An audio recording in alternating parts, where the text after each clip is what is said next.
প্রায় কতদিন 4-5 বছর ধরে ভাঙ্গা। 4-5 বছর? জি।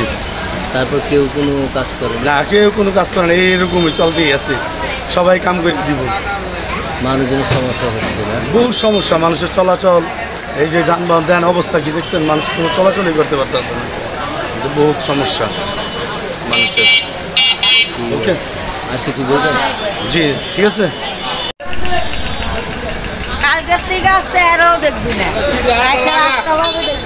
সিঁড়ি একটা আরেকটা লাগা।